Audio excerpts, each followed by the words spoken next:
Boa tarde, pessoal. Tudo bem com vocês? Eu sou o professor Rogério Eduardo e para encerrar este primeiro dia do aulão Enem 2020, vamos então começar nossa aula de Geografia. O assunto escolhido para este aulão, para esta aula, foi a Geografia Física. E dentro destes dois assuntos, nós vamos tratar sobre os agentes geomorfológicos do relevo e também sobre o clima, sobre os fatores que influenciam o clima. Tudo bem? Bom, primeiro de tudo, quais caminhos nós vamos trilhar dentro dessa aula de hoje? Nós vamos trabalhar os estudos da forma de relevo, depois nós vamos para quais são as formas de relevo existentes e sobre os agentes endógenos e exógenos. Mas nós vamos com calma, nós vamos tranquilo, para que vocês consigam captar bem, conseguir entender bem o que vai ser trabalhado na aula de hoje. Tudo bem? Sobre os estudos da forma de relevo, nós precisamos, então, sempre imaginar que nós estamos trabalhando sempre em relação a uma determinada altitude. E dentro dessa altitude, nós temos que pensar sempre a nível do mar. Mas, antes da gente entrar nesse foco da altitude, primeiro eu vou fazer um parênteses aqui, para a gente poder trabalhar a diferença entre altitude e altura, tá? Porque são duas coisas que são diferentes e nós não podemos confundir, tudo bem? Começando pela altura. A altura é uma medida que você pega da base de algum lugar em relação ao topo, ao ponto mais alto. Por exemplo, dessa parede aqui atrás de mim, tá? A altitude, a altura, ela é trabalhada da base dessa parede, do ponto mais baixo dessa parede, até o ponto mais alto.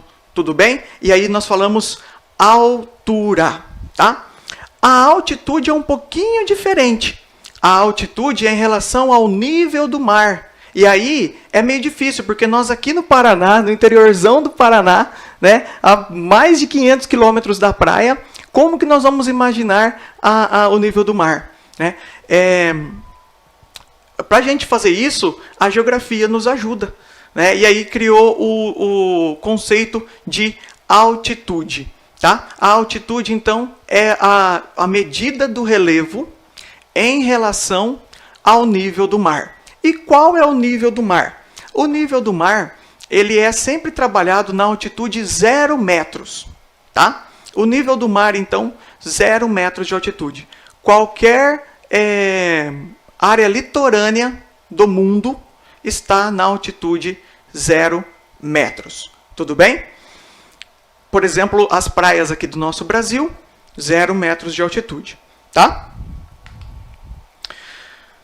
Tendo isso posto, tendo isso colocado, então, para vocês, nós vamos agora entender como que a altitude e outros fatores influenciam nas formas de relevo, que é o nosso segundo passo. Então, nós temos 4 formas de relevo, tá? Planaltos e planícies, cordilheiras e montanhas, cordilheiras e montanhas e depressões, tá? Formando essas 4 formas de relevo. Claro que isso é uma base, porque nós vamos ver daqui a pouco que as depressões elas se dividem em apenas 2, tá? Vamos lá, então. Planaltos e planícies. Começando pelas planícies. Planície. Se nós pegarmos essa palavra, planície, e dividir ela em 2, nós vamos formar plani e nós vamos formar cies. Se nós pegarmos apenas a parte do plani, essa palavra pode nos lembrar a palavra plano. Então, planície é um lugar que é mais ou menos plano. Claro que isso é uma abordagem geral, e nós já vamos entrar específico em outras características da planície, tudo bem? Mas a planície, ela é um lugar do relevo que ela é mais ou menos plana. Quando eu falo mais ou menos plana, é que ela pode ter lugares com maior altitude e locais com menores altitudes. Tudo bem? Mas a planície não é só isso. A planície também tem uma outra característica, que é o recebimento da erosão, o recebimento de sedimentos vindos de lugares mais altos. Tudo bem? Então, a planície, ela tem... a geografia ela vai variar um pouco, tá? Tem geógrafos que falam entre 0 e 300 metros de altitude, tem geógrafos que falam entre 0 e 200 metros de altitude, e nós vamos trabalhar com esse número, 0 a 200 metros de altitude. Então, uma planície, ela vai do nível do mar, 0 metros, até os 200 metros de altitude.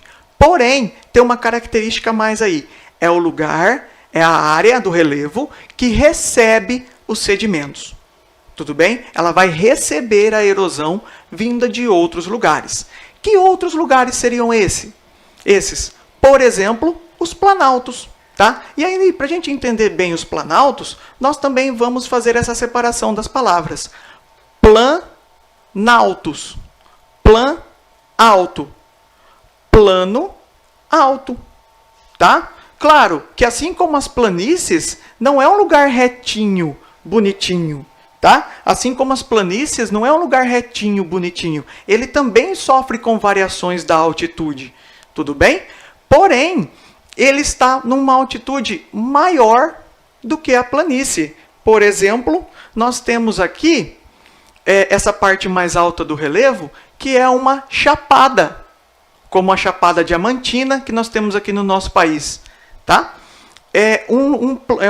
A chapada é um planalto. Tá? Nesse caso aí, ele está planinho, aí, bonitinho. Porém, ele pode sofrer variações da altitude. E assim como a planície, ele tem uma outra característica. Qual é a característica deste planalto? Além, então, dele ser um lugar mais ou menos plano e alto, ele também é nele que acontece a erosão. É um dos lugares onde acontece a erosão. Então, o planalto ele vai ficar entre mais ou menos 200 metros de altitude até mais ou menos 1.100 metros de altitude e vai sofrer com a erosão. Enquanto a planície, prestem atenção nisso, enquanto a planície ela recebe a erosão, é o lugar do relevo onde a erosão chega até ela, o planalto é o lugar onde ocorre a erosão, aonde então os agentes geomorfológicos, como os agentes exógenos, por exemplo, que nós vamos ver daqui a pouco, agem e causam a erosão. Tudo bem? Porém, essa imagem que eu trouxe para vocês é para trabalhar sobre a depressão. Né? E essa depressão, como eu falei no comecinho, ela é dividida em duas partes. Tá? Ela é dividida em depressão relativa e depressão absoluta. Quais são as diferenças entre depressão? Qual é a diferença principal entre depressão relativa e depressão absoluta? É simples. Tá? A depressão, primeiro de modo geral, é um lugar do relevo em que ele é mais baixo, ou seja, ele tem uma altitude menor do que o relevo ao seu redor. Portanto, esse relevo, claro, ele será então menor, terá menor altitude. E pode ocorrer também em uma planície, próximo de uma planície, próximo de um planalto. Tudo bem? E aí tem duas características, tem duas divisões, como eu comentei com vocês. Ele é dividido em depressão absoluta e depressão relativa. Qual a diferença entre elas? Agora sim, né? Qual a diferença entre elas? A depressão absoluta é aquela depressão que está abaixo do nível do mar, em altitude negativa. Tudo bem? Altitude negativa. E a depressão relativa é aquela que só é mais baixa do que o relevo ao seu redor. Nesta imagem, então, nós temos uma depressão relativa, tá? Que é, então, uma área mais baixa do relevo do que as outras ao seu redor, tá? E isso fica bem claro para a gente, não é verdade? Isso aí fica bem... Depois que a gente entende isso, fica bem tranquilo. E a depressão absoluta, como essa imagem de satélite da depressão do Mar Morto. Tá? Mar Morto é o lugar do planeta Terra que é de superfície, onde existe superfície, onde nós podemos caminhar, andar, fazer uma corrida, nadar, né? É o lugar do relevo terrestre, então, que é o mais profundo, tem uma altitude negativa, tudo bem? E fica lá no Oriente Médio. Então, essa é uma depressão absoluta. Pode não parecer, porque é difícil de nós entendermos. Na nossa pequenez, né, é difícil entendermos como um lugar como esse pode ser mais baixo, ser menor do que os outros. Tá? Mas quando a gente consegue observar essa imagem, a gente percebe que ao redor dele existem, então, formas de relevo que estão numa altitude maior. Tudo bem? E aí, as cordilheiras. As cordilheiras, então, que são um conjunto de montanhas. Né? Quando nós temos uma montanha, nós podemos chamar de montanha, chamar de pico, né? Alguns nomes diferentes para uma mesma característica do relevo, e as cordilheiras. O que são as cordilheiras? As cordilheiras são o ponto com maior altitude do nosso relevo.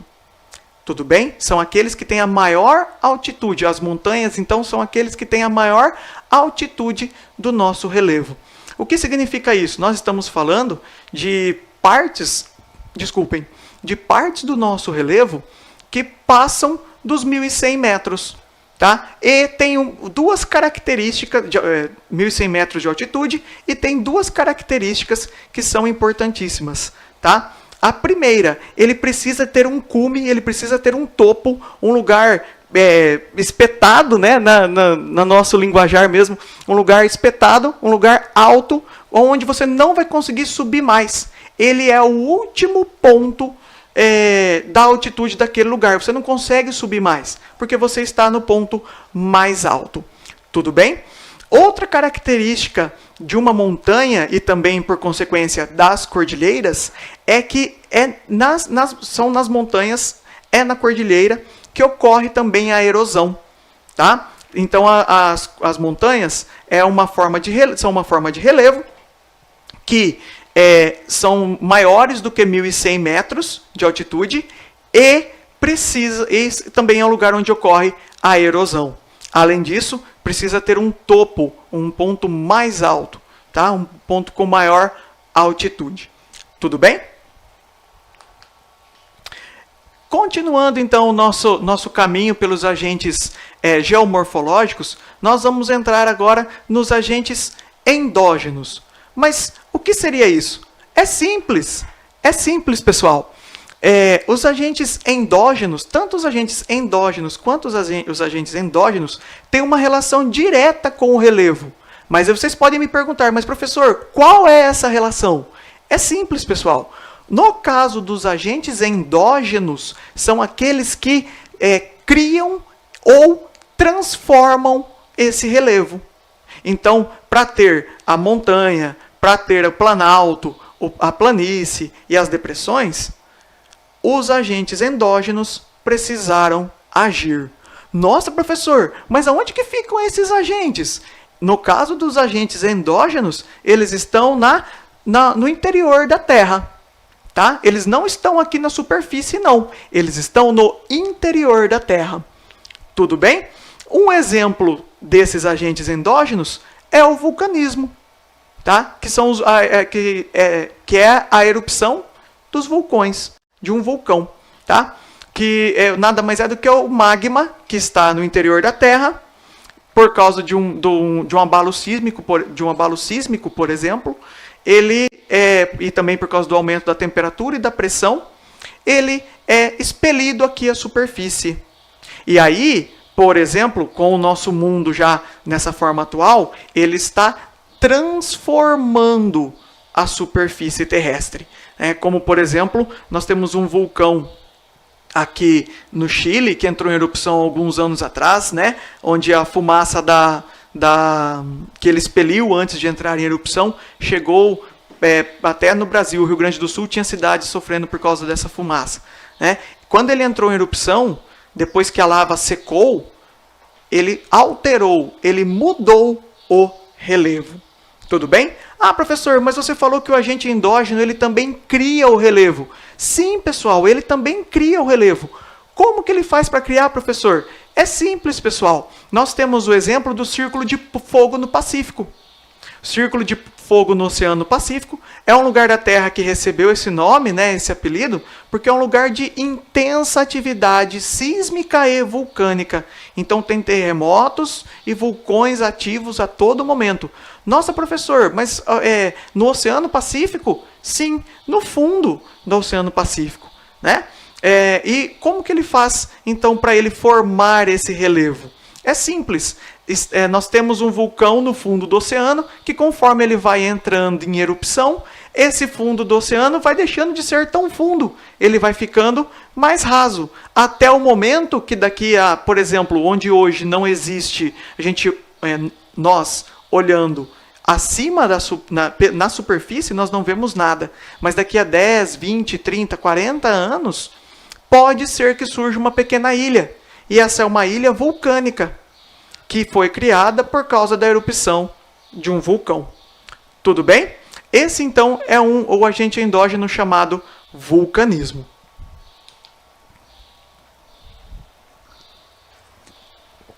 Ainda dentro deste assunto dos agentes endógenos, nós temos também o tectonismo, ou os abalos sísmicos, ou como nós comumente chamamos, os terremotos. Né? O que são esses terremotos? O que são esses abalos sísmicos, pessoal? É tranquilo, tá? É um assunto bem tranquilinho. Esse fenômeno é causado pelo choque das placas tectônicas. Tudo bem? É o que nós temos, por exemplo, aqui, neste momento, embaixo da superfície terrestre, ou seja, abaixo da crosta terrestre, tá? Que são as placas tectônicas que causam os terremotos. Tá? Quando ocorrem o choque entre essas placas, porque essas placas estão em constante movimento no interior da Terra.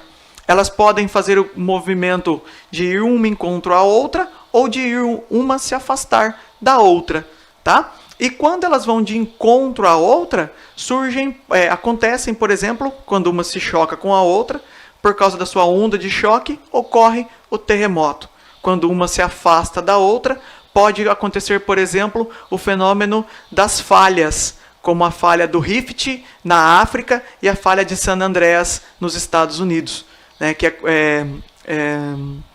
aparentemente elas estão se separando, né? Uma está se separando da outra. E isso forma e transforma o relevo também. Tudo bem? Por exemplo, aqui nós temos esse GIF, né, de um terremoto em um determinado local da Terra, né, e a sua onda de choque. Imagina ficar ali, né, pessoal? Que medo que não ia dar, né? Nessa ponte aí, ponte estaiada. E para a gente terminar esse assunto, nós vamos para os agentes exógenos. Quando nós estudamos os planaltos e as planícies, nós fizemos um joguinho de palavras. Né? E aqui também nós vamos fazer um outro joguinho de palavras. Agentes exógenos. Esse EX, se a gente colocar em uma outra palavra, nós podemos formar a palavra exterior. Exterior significa fora, externo. Enquanto o agente endógeno age no interior da Terra, o agente exógeno age no exterior da Terra. Como assim, professor, no exterior da Terra? Aqui na superfície terrestre. Tá, pessoal? Aqui na superfície terrestre. Tudo bem? Quais são esses agentes? Bom, nós temos, de um modo geral, a erosão, que pode ser causada pela água, pelos ventos e pelo intemperismo. E nós temos também o ser humano enquanto um agente exógeno. Tudo bem? Professor, explica melhor para mim. Tranquilo, vamos lá. Os agentes exógenos naturais, como o intemperismo, como a água e como o vento, ele é como uma lixa aqui nessa parede. Imagina o professor Eduardo com uma lixa na mão e o meu objetivo é atravessar essa parede. Eu vou demorar bastante tempo, não vou? Os agentes exógenos, deixa eu repetir. Os agentes exógenos naturais, aqueles que são causados pela natureza, também agem no relevo e também, e demoram muito tempo. Como o professor, se eu quisesse com uma lixa atravessar essa parede. Eu ia demorar muito tempo. Os agentes exógenos naturais demoram muito tempo e transformam o relevo. Lembra quando eu falei alguns minutos atrás sobre os planaltos e as planícies? Que os planaltos recebem o sedimento, as planícies recebem os sedimentos, as planícies recebem a erosão, o planalto e as montanhas são os lugares onde ocorrem a erosão. Essa erosão é causada pelo vento, pela água da chuva, pela água da neve, do derretimento das geleiras no topo de algumas montanhas, tá? E também pelo intemperismo. Tudo bem? E o ser humano, professor? O nosso tempo de vida é muito menor do que o tempo de vida da Terra. Então, o nosso tempo é o tempo do agora, o tempo do ontem até. Então, quando nós, seres humanos, vamos transformar alguma coisa, e essa coisa é o relevo, essa transformação ela é mais rápida. Tá? Um exemplo básico de quando nós transformamos, nós enquanto seres humanos, tá? Transformamos o relevo, é quando é descoberto algum minério em algum lugar da Terra. O que nós fazemos? Nós fazemos uma mina, faz um buracão gigantesco, né, onde entram maquinários maiores ainda para conseguir extrair o minério daquele lugar. Um lugar que talvez fosse um planalto, um lugar talvez que fosse uma planície, e aí nós atuamos e transformamos o relevo. Tudo tranquilo até aqui, pessoal? Qualquer coisa, manda aí no chat que nós respondemos a pergunta de vocês, tá bom? E aí, nós temos essas duas imagens aqui. Por exemplo, a primeira imagem sobre o ser humano agindo no relevo, tá? Uma mina. E a segunda imagem, uma erosão eólica. Percebam que as duas têm uma coisa em comum. Houve a transformação desse relevo. Tudo bem?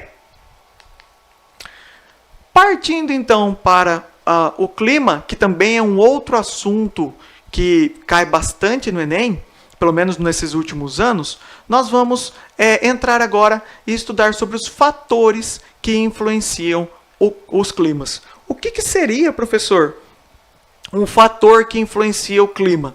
É uma coisa que vai fazer o clima ser chuvoso, o clima ser seco, ou o clima ser quente, ou o clima ser frio, por exemplo. Tá? Então, o primeiro desses fatores é a latitude. Não confundam com altitude, tá bom? A altitude tem a ver com os agentes geomorfológicos do relevo. E a latitude tem a ver com a circunferência da Terra, né? A latitude nada mais é do que a distância em relação à linha do Equador. Lembrando que a linha do Equador é uma linha imaginária que corta o nosso planeta no sentido horizontal, tá? Na horizontal, que por exemplo, estão representados nessa imagem todas as linhas horizontais, tá?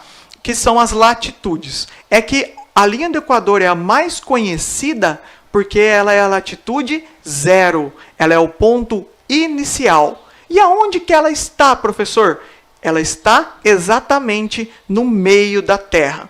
Tá? Se nós pegarmos uma imagem do globo terrestre, ela vai estar no meio da Terra, tudo bem? Inclusive o Brasil é cortado pela linha do Equador. Tá? E a ponto de curiosidade apenas, no Amazonas tem um campo de futebol que a linha do meio campo é exatamente onde está a linha do Equador. Então tem uma hora que você está atacando para o hemisfério norte e uma hora você está atacando para o hemisfério sul. Tá? Mas isso é só a título de curiosidade. E ela também é medida em graus, justamente por causa da circunferência da Terra. Tudo bem? E aqui nós temos as principais. Tá? Percebam que a linha do Equador está exatamente no meio, tá? A linha do Equador está exatamente no meio e está no 0 graus, tudo bem? Outras linhas que são tão importantes quanto a linha do Equador são os dois trópicos, e aí nós temos dois, no hemisfério norte, o trópico de Câncer, e no hemisfério sul, o trópico de Capricórnio. Tudo bem? E no hemisfério norte, nós ainda temos o Círculo Polar Ártico e o Círculo Polar Antártico. Professor, o que seria tudo isso? O que tem a ver tudo isso, então, com a latitude? É simples, pessoal. Por causa da circunferência da Terra e também pela inclinação da Terra em relação ao Sol, a nossa Terra recebe raios solares com forças diferentes. Uma hora eles são mais focados e em outros momentos eles são mais abertos, eles são menos focados. Mas qual é esse momento? É simples, pessoal. Próximo da linha do Equador, os raios solares são mais focados. Então, os raios solares são mais fortes, trazem mais calor aqui para a gente.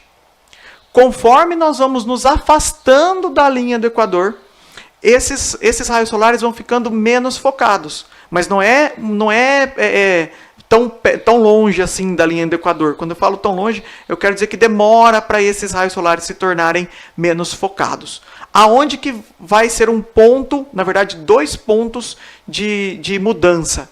A partir dos trópicos, tá? No trópico de Capricórnio ao sul e no trópico de Câncer ao norte. Tudo bem? Esses 2 trópicos, então,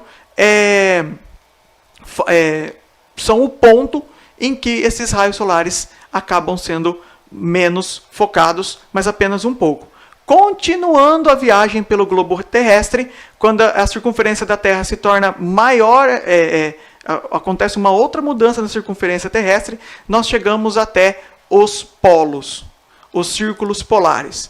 No hemisfério norte, nós temos o Círculo Polar Ártico, e no Polo Sul, no hemisfério sul, nós temos o Círculo Polar Antártico. E aí esses recebem menos raios solares ainda, porque eles são menos focados, tá? Por causa da circunferência da Terra e do eixo de inclinação dela em relação ao Sol. Tá? Por exemplo, um exemplo dessa inclinação da Terra é o fenômeno do Sol da meia-noite, que ocorre durante um tempo do ano no hemisfério norte, na Islândia, por exemplo, no norte da Noruega, tá? Ocorre o fenômeno do Sol da meia-noite. Então, a latitude, resumindo, baixa latitude, ou seja, a latitude medida em graus, né? Esses graus sendo menores, próximos do zero, nós temos médias de temperaturas mais altas, maiores. Conforme nós vamos nos afastando da linha do Equador, ou seja, a latitude ela vai aumentando, essa média de temperatura vai diminuindo. Por exemplo, nós temos aqui, em dois lugares diferentes, a previsão do tempo em um lugar próximo da linha do Equador, os 2 lugares longe da linha do Equador neste momento. Tá? Um é na Antártida, no hemisfério sul, e o outro é no Alasca, no hemisfério norte. Percebam a temperatura, tá? Do Alasca. O Alasca, 2 graus Celsius, enquanto que na Antártica, menos 54 graus Celsius. Tá? O Alasca, ele está no hemisfério norte, ele está próximo do Círculo Polar Ártico, mas ele não faz parte do Círculo Polar Ártico. Essa parte do Alasca que eu selecionei para vocês. Já a Antártica está no Polo Sul, está realmente no ponto mais ao sul do planeta. Tudo bem? Tá frio, não é verdade? Nesses 2 lugares, sim, tá muito frio, né? Em compensação, vejam em locais que estão mais próximos da linha do Equador. Por exemplo, Manaus, latitude 0 graus, 23 graus. Em compensação, Cambará, nós já estamos um pouquinho mais longe, nós estamos já mais próximos do Trópico de Capricórnio do que em relação à linha do Equador. Então, olha a nossa temperatura, já é um pouquinho menor. Tudo isso, claro, que tem outros fatores envolvidos, mas aqui foi para exemplificar a influência da latitude no clima. Tudo bem? Outro fator que influencia é a altitude, tá?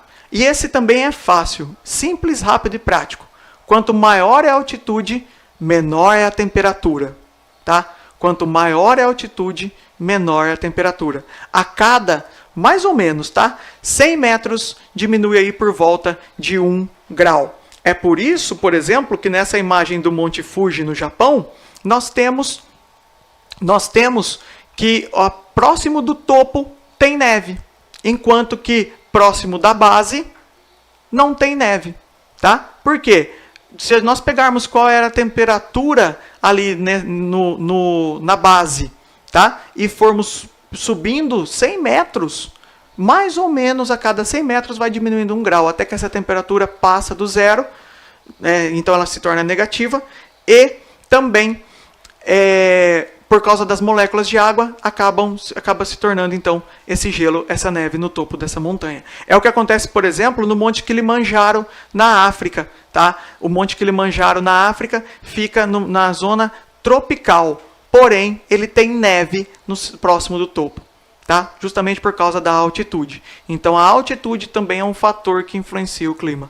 Quanto maior é a altitude, menor é a temperatura. Tudo bem? Maritimidade e continentalidade. Esses dois são fatores que dá para a gente analisarmos juntos. São duas palavras gigantescas, na verdade, mas que nós podemos analisar juntos. Maritimidade e continentalidade tem a ver com a proximidade do mar, do oceano. Tá? E essa proximidade aqui não é em relação daí à altitude, mas é a distância mesmo. Tá? Nós, aqui em Cambará, estamos longe pra caramba do mar, então nós vamos sofrer de um desses dois fatores. Tá? Enquanto que, por exemplo, a cidade de Balneário Camboriú, ela vai sofrer do outro fator. Por quê? Porque ela é banhada, ela está próxima do oceano. Tá? Qual é a diferença entre elas? É simples. A continentalidade é a distância quando uma cidade, quando uma região está longe do mar. Tá? E a maritimidade é quando uma cidade, uma região, está próxima do mar. Ah, beleza, professor, mas como que nós percebemos isso no clima? É fácil, pessoal, é simples, tá? Tem a ver com a amplitude térmica. O que é a amplitude térmica? A amplitude térmica é a diferença entre a temperatura máxima e a temperatura mínima de um dia, de uma semana, de um mês, de um ano. Tá? A gente consegue determinar essa amplitude térmica. Tudo bem? O que acontece? Próximo do mar, quando ocorre o fenômeno da maritimidade, essa amplitude térmica ela é menor. Essa amplitude térmica é pequena. Tá? Vou dar um exemplo que eu fazia muito isso. Quando era menor e ia no clube, por exemplo, nadar no verão, às vezes ficava escondidinho lá na piscina para o pessoal que estava cuidando do clube não me ver lá para eu poder nadar depois que o clube tinha fechado as portas, já depois das 6 horas da tarde. E no verão, 6, 7, 8, 9, 10 horas daí já entrando na noite, né? A temperatura da água ela é maior do que a temperatura ambiente. A água fica quentinha, uma delícia. Né? No rio, em lago, na piscina, no mar. Tá? Isso tem a ver com a dissipação do calor. A superfície terrestre dissipa o calor mais rápido do que as águas.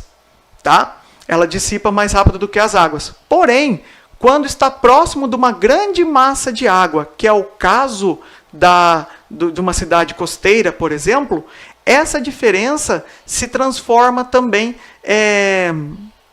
ela se mantém, né, mais estável por conta da água do mar. E aí a diferença de temperatura fica menor. Já longe do mar, como nós não temos essa grande massa de água aqui na nossa cidade, por exemplo, o que acontece? A diferença entre a temperatura, por exemplo, do dia e da noite é muito maior. Tá? Não precisamos ir muito longe. Talvez vocês se lembrem que o nosso inverno, que terminou há poucos meses atrás, agora já bem próximo do começo da primavera, durante alguns dias, nós estávamos de camiseta, de shorts, né, andando descalços no chão.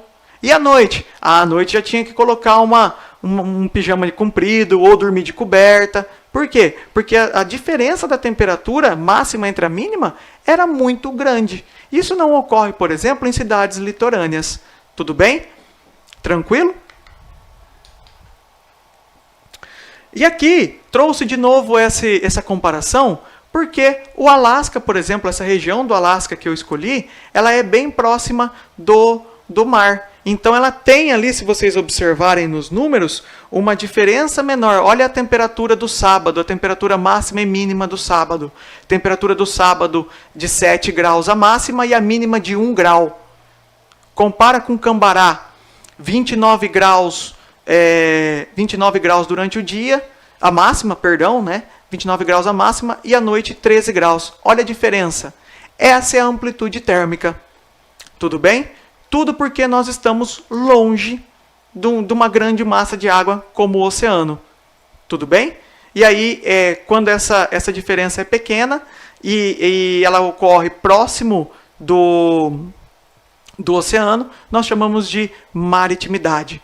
Quando essa diferença, essa amplitude térmica é muito grande e ela ocorre longe do oceano, nós chamamos de continentalidade. Tudo bem? Um outro assunto são as massas de ar. O que são as massas de ar? Massas de ar, pessoal, são grandes porções da nossa atmosfera que se deslocam continuamente. Tudo bem? E como que elas vão influenciar o clima? Influenciar o clima dependendo do lugar onde elas surgem. Tá? Se essas massas de ar, por exemplo, surgem em um ponto da nossa Terra, que é por exemplo, como a floresta amazônica, né? A nossa floresta equatorial, ela vai ser uma massa de ar chuvosa, tá? Por conta do lugar onde ela surgiu. Além disso, já que eu usei esse exemplo das massas da floresta amazônica, ela está próxima, ela é cortada pela linha do Equador. Então, e nós vimos agora há pouco que a linha do Equador é um lugar onde é mais quente do que em outras áreas da nossa Terra. Então, ela vai ser também uma massa de ar que é quente. E aí, por onde essa grande massa de ar passar, ela vai levar temperaturas mais altas e chuva para as regiões. Em compensação, se essa massa de ar surgir em um lugar que não tem tanta chuva, um lugar seco, por exemplo, o que ela vai carregar? Ela vai carregar a falta de chuva, ela vai carregar a seca. Tá? E se ela surge em um lugar que também é frio, ela vai carregar baixas temperaturas. Tá certo? Então, por exemplo, aqui no nosso país, nós temos 5 massas de ar que agem aqui no nosso país. A massa de ar continental equatorial, massa de ar equatorial continental, massa de ar equatorial atlântica, massa de ar continental tropical e massa de ar tropical atlântica. E uma que é fria, que é a massa de ar polar atlântica. Tudo bem? A massa de ar polar atlântica, ela atinge o nosso país em um momento determinado do nosso ano, tá? Que ela vem com mais força. Quando? No inverno.